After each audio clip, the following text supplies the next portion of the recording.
नमस्कार दोस्तों, स्वागत है एक बार फिर से आप सभी का। देखिए दोस्तों, इस वीडियो में अपन बात करेंगे रीट एसएसटी विषय का 2017 में जो क्वेश्चन पेपर आपको दिया गया था, उससे क्वेश्चन पेपर को अपन सोल्व करेंगे।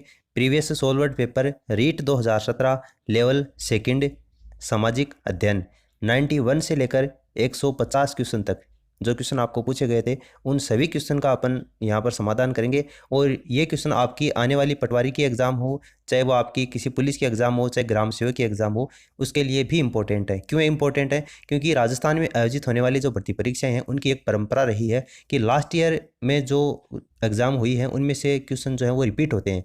जैसे अभी आप देख सकते हैं कि इनमें जो 2017 में जो क्वेश्चन पूछा गया था कि चूरू जिले के ददरेवा ग्राम से संबंधित कौन से लोक देवता हैं, तो गोगा जी हैं। और राजस्थान एसआई 2021 के अंतर्गत 15 तारीख को जो आपकी एग्जाम हुई थी, उसमें यह क्वेश्चन पूछा गया था कि गोगा जी से संबंधित निम्नलिखित में से कौन सा स्थान है, तो ददरेवा है। तो यही नहीं बल्कि और भी कई क्वेश्चन रिपीट हुए थे, उन सभी की भी अपन बात करेंगे। तो ये काफ़ी इंपॉर्टेंट लेसन आप सभी के लिए। अगर आप रीट एग्जाम की तैयारी कर रहे हैं तो आपको पता चल जाएगा कि लास्ट ईयर में किस तरीका का पेपर आया था। और अगर आप राजस्थान में आयोजित होने वाली और भी किसी एग्जाम की तैयारी कर रहे हैं तो ये क्वेश्चन आपके लिए अति महत्वपूर्ण है, इसलिए आप वीडियो को लास्ट तक जरूर देखना। देखिए सेशन शुरू करते हैं। पहला क्वेश्चन आपको दे रखा है, लोकसभा की कार्यवाही के संचालन के लिए आवश्यक गणपूर्ति कितनी है?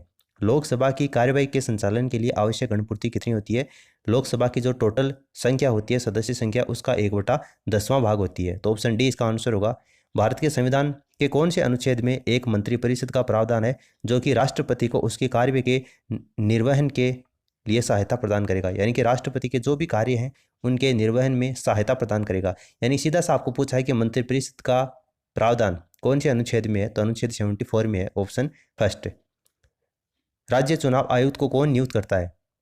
ये क्वेश्चन मैंने आपको एक दिन कम्युनिटी पोस्ट में प्रोवाइड करवाया था और काफ़ी स्टूडेंट थे जो कि भारत के राष्ट्रपति को इसका आंसर कर रहे थे, लेकिन ये गलत है। आप ध्यान से देखिए, यहाँ पर राज्य चुनाव आयुक्त पूछा है, न कि राष्ट्रीय चुनाव आयुक्त। तो राज्य चुनाव आयुक्त को नियुक्त करने का कार्य कौन करता है? उस राज्य से संबंधित राज्य का जो गवर्नर होता है, जो राज्यपाल होता है, ये उसका कार्य होता है। तो ऑप्शन सी क्या होगा? इसका करेक्ट आंसर होगा। भारत के सर्वोच्च न्यायालय के संबंध में कौन सा कथन सही नहीं है? देखिए कौन सा कथन गलत दे रखा है वो आपको बताना है। तो देखिए, संविधान की व्याख्या से संबंधित किसी भी मामले के ऊपर राष्ट्रपति सर्वोच्च न्यायालय से परामर्श मांग सकता है, बिल्कुल मांग सकता है। राष्ट्रपति जब परामर्श मांगेगा तो सर्वोच्च न्यायालय उन्हें परामर्श देने के लिए बाध्य है। देखिए ये गलत है, सर्वोच्च न्यायालय उसको परामर्श देगा राष्ट्रपति को, कोई जरूरी नहीं है। ठीक है, ये गलत है। राष्ट्रपति सर्वोच्च न्यायालय द्वारा दिए गए परामर्श को मानने के लिए बाध्य नहीं है, बिल्कुल मानने के लिए बाध्य नहीं है। मांग सकता है, सर्वोच्च न्यायालय परामर्श दे सकता है, ना तो सर्वोच्च न्यायालय बाध्य है परामर्श देने के लिए और ना ही राष्ट्रपति बाध्य है उस परामर्श को मानने के लिए।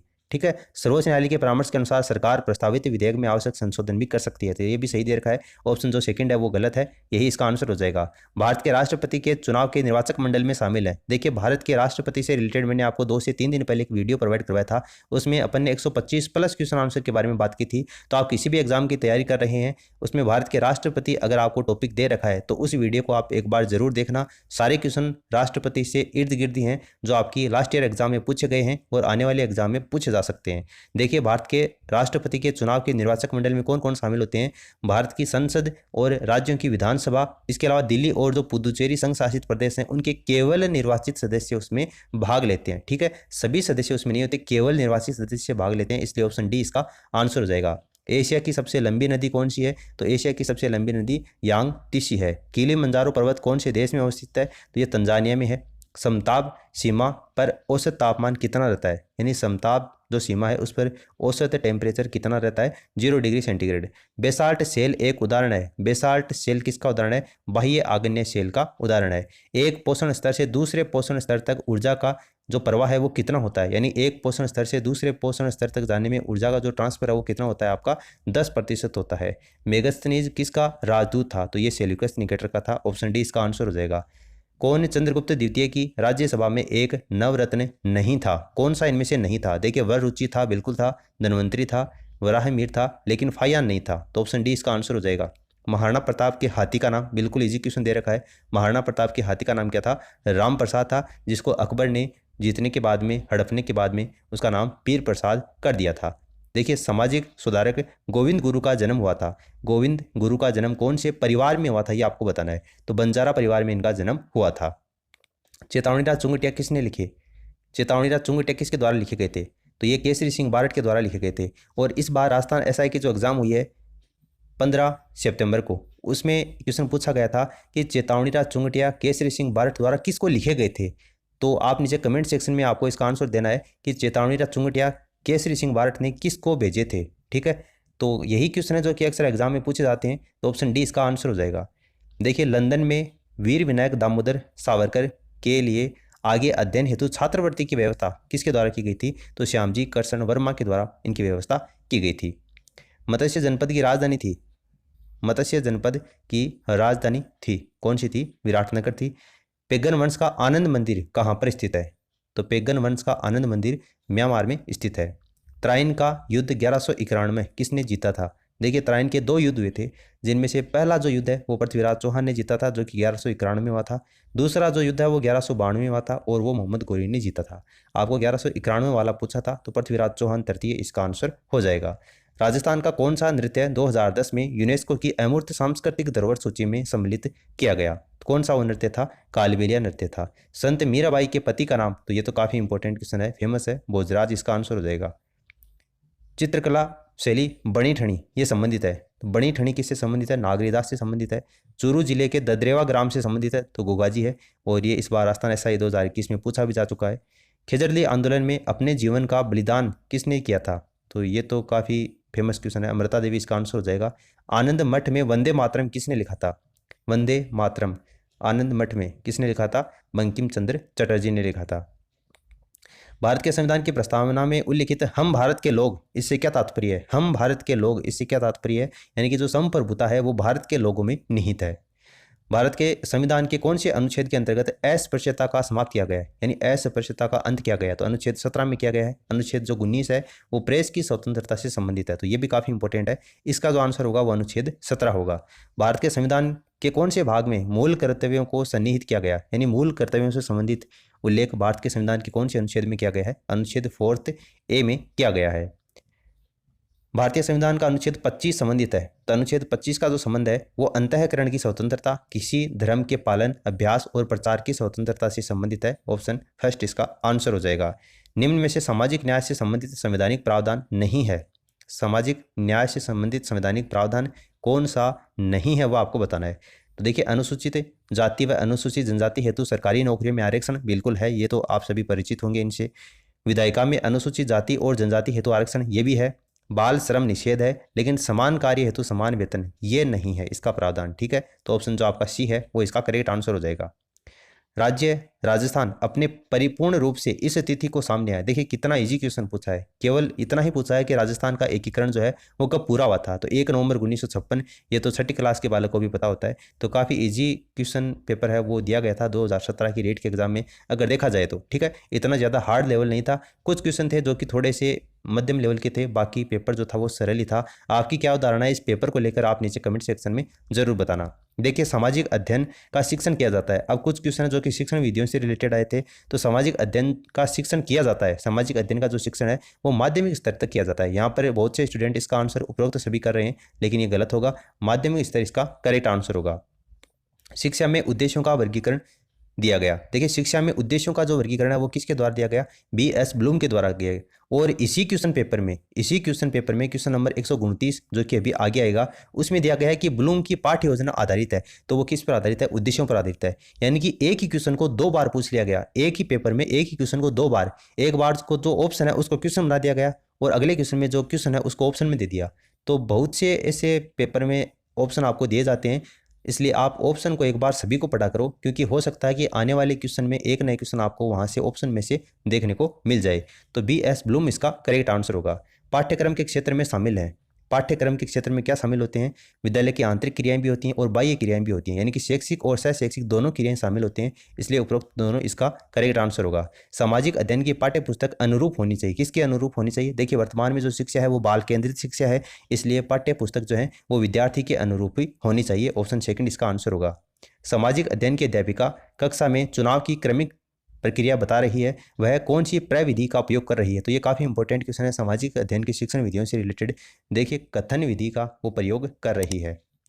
सामाजिक अध्ययन के शिक्षक को बल देना चाहिए, सामाजिक अध्ययन के शिक्षक को किसके ऊपर बल देना चाहिए, विद्यार्थियों को सामाजिक मुद्दों के प्रति चिंतन शक्ति के विकास के ऊपर बल देना चाहिए। सामाजिक अध्ययन की शिक्षण विधि में ऐतिहासिक स्थलों का भ्रमण क्यों उपयोगी है, क्योंकि विषय के प्रति रुचि उत्पन्न करने में उपयोगी है, प्रत्यक्ष सूचना प्रदान करने में उपयोगी है और विषय वस्तु को बेहतर समझ के लिए उपयोगी है। इसलिए उपयुक्त सभी इसका करेक्ट आंसर हो जाएगा।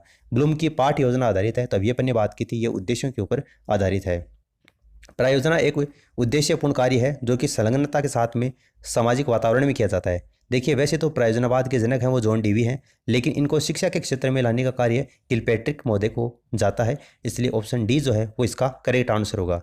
सामाजिक अध्ययन में निम्न में से कौन सी परीक्षा छात्रों के स्वतंत्र चिंतन के मूल्यांकन का अवसर प्रदान करती है? छात्रों के स्वतंत्र चिंतन, तो देखिए निबंधात्मक परीक्षा इसका आंसर होगा, क्योंकि स्वतंत्र चिंतन जो है, स्वतंत्र चिंतन के आधार पर निबंधात्मक परीक्षा के जो आंसर हैं वो लिखे जाते हैं। इसलिए ऑप्शन आपका जो सेकंड है वो इसका करेक्ट आंसर होगा।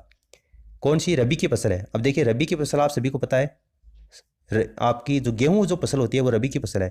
अब गेहूं के साथ में कौन कौन सी फसल है जिसकी बुआई की जाती है, वही आपकी रबी की फसल हो जाएगी। अरे भाई, गेहूं है वो रबी की फसल है और बाजरा है वो खरीफ की है, इतना तो आप सभी को पता ही है I think.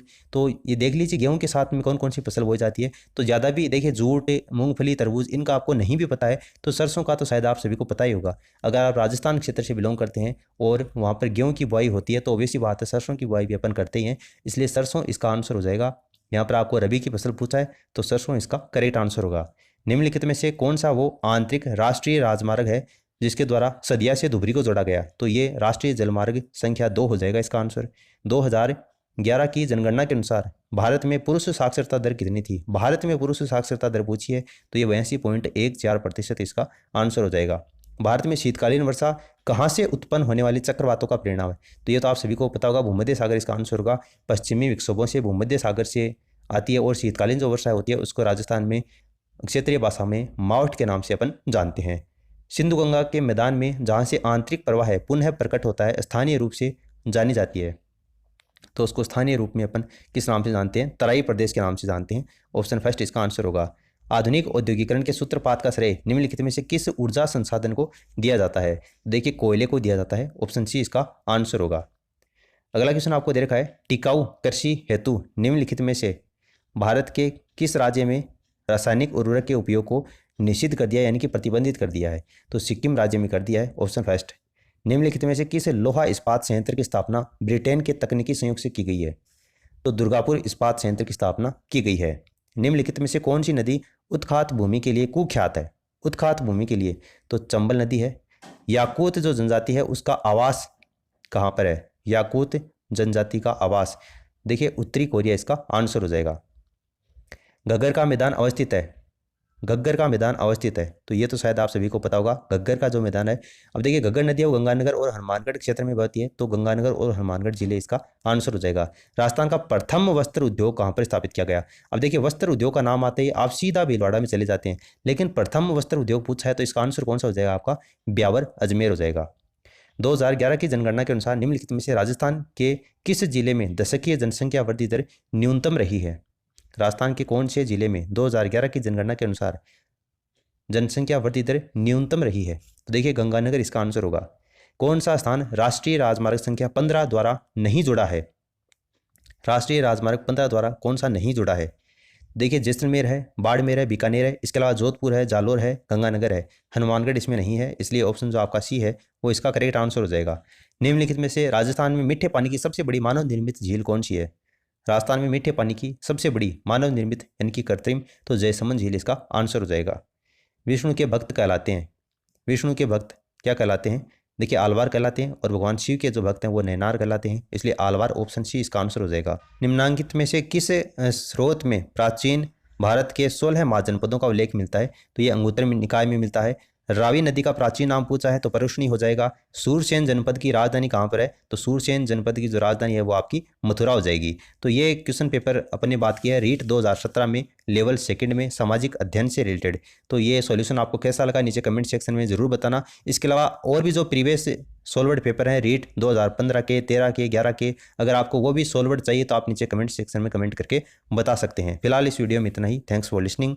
God bless you all.